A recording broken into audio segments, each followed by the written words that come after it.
Continuamos desarrollando el ejemplo número 11 en su segunda parte para el libro Instrumentos Financieros Básicos, Guía Práctica, Apuntes de Clase y Casos.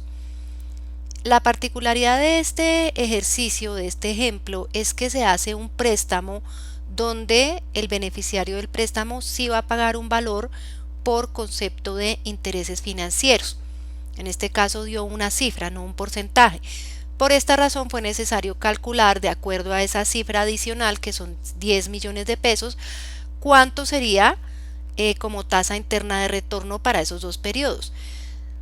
Encontramos que la tasa es del 5,51%, que si seleccionamos una tasa anual del mercado financiero es distinta o está muy por encima de la tasa que sí va a pagar el beneficiario del préstamo. Y habíamos elegido una tasa del 25% anual. Recordemos que esa tasa la seleccionamos a nuestro criterio de acuerdo a ciertas condiciones para un préstamo de características similares en el mercado financiero. La diferencia entonces entre esta tasa del 25% efectivo anual y la TIR calculada para este préstamo es de 19,49%. ¿Qué significa esto? Que esta es la tasa de interés que yo voy a calcular por los intereses dejados de cobrar en este caso. Es decir, como si voy a percibir un porcentaje mínimo, debo calcular la diferencia de la tasa efectiva anual para este ejercicio. Y los datos son los mismos. Vamos a registrar el valor nominal del préstamo, que son 120 millones de unidades monetarias. Los periodos son dos porque son dos cuotas anuales. El ejercicio dice que se van a pagar 65 millones de unidades monetarias, pero para el cálculo de los intereses dejados de cobrar no voy a tener en cuenta esos 5 millones anuales que sí me van a pagar por concepto de intereses financieros. ¿Por qué? Porque al ser intereses financieros sí están por encima del valor prestado. Es decir, al final yo voy a recaudar 130 millones y no 120, es decir, esos 10 millones están por encima de los 120 millones de unidades monetarias. Y para hacer el cálculo de intereses implícitos deben estar contenidos dentro del mismo valor del préstamo.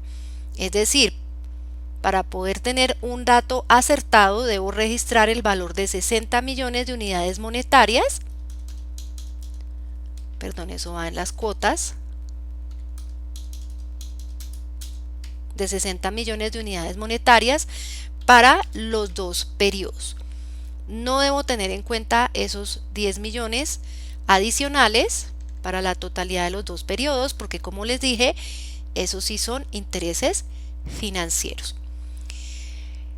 La tasa de interés, entonces voy a tener en cuenta la tasa de interés diferencial, es decir, la que calculé entre la tasa seleccionada y la tasa calculada por los 10 millones que sí me van a pagar. Esa tasa de interés es del 19,49 y ya con esos datos puedo tener el valor actual. Repasemos el ejercicio. Fórmulas, función usada recientemente, valor actual, tasa 19,49%, número de periodos 2. Aquí sí voy a tener el pago de cuotas. Como les dije, no incluimos el valor de que va a pagar adicional en este caso. Y tenemos un valor actual de 92.232.439 unidades monetarias.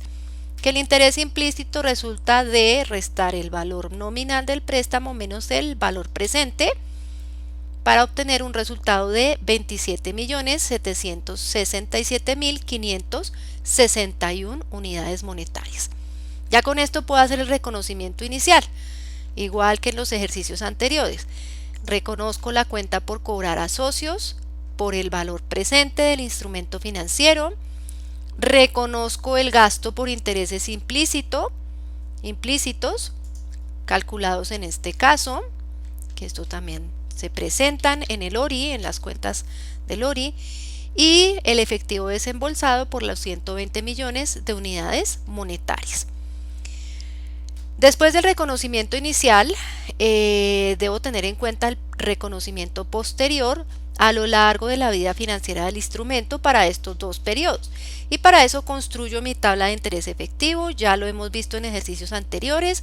El saldo inicial es el valor presente del instrumento financiero.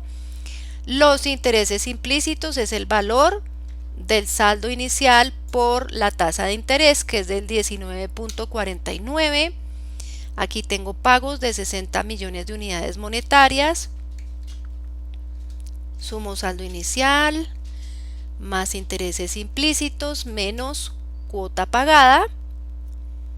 Aquí también debo tener en cuenta la cuota del segundo periodo para al final tener el efecto cero, y la sumatoria de los intereses implícitos debe ser igual al gasto que registré inicialmente por este concepto. Ya luego viene el reconocimiento contable posterior en cada uno de los periodos, es decir, debo esperar a que transcurra el periodo para hacer este reconocimiento, donde aumento la cuenta por cobrar a socios por el valor de los intereses implícitos, esto en el caso del periodo 1. Si ya hice un cierre de periodo contable y no tengo la opción de reversar la cuenta del gasto inicialmente, entonces registro una cuenta del ingreso, también se presentan en las partidas del ORI. Ese mismo periodo debo tener en cuenta el valor de la cuota pagada, ¿sí? El abono a capital en este caso de 60 millones de unidades monetarias, donde disminuyo la cuenta por cobrar a socios, aumento el efectivo y reconozco también los ingresos por intereses financieros que sí fueron pagados. Si vemos acá, colocamos ERI, es decir, estos ya no se registrarían como partidas del ORI, sino como partidas del estado de resultados, porque son unos ingresos percibidos realmente por concepto de intereses financieros. Entonces, aumento mi efectivo por 5 millones de unidades monetarias y aumento mis ingresos por intereses financieros por el mismo valor. Esto para el periodo 1. El periodo 2 tiene el mismo procedimiento. Aumento cuenta por cobrar a socios e ingresos por intereses implícitos para el segundo periodo por los intereses implícitos calculados. Reconozco el pago de la cuota, en este caso disminuyendo el valor de la cuenta por cobrar a socios y el efectivo aumentándolo, y reconozco el valor de los intereses reconocidos como financieros. Entonces, este ejemplo número 11 termina aquí explicando lo que se debe hacer cuando yo tengo un préstamo donde sí me pagan unos intereses, pero a una tasa por debajo de la del mercado financiero. Es decir, el procedimiento es establecer la diferencia y calcular los intereses dejados de cobrar para aplicar el procedimiento. Aquí terminamos el ejemplo número 11 del libro.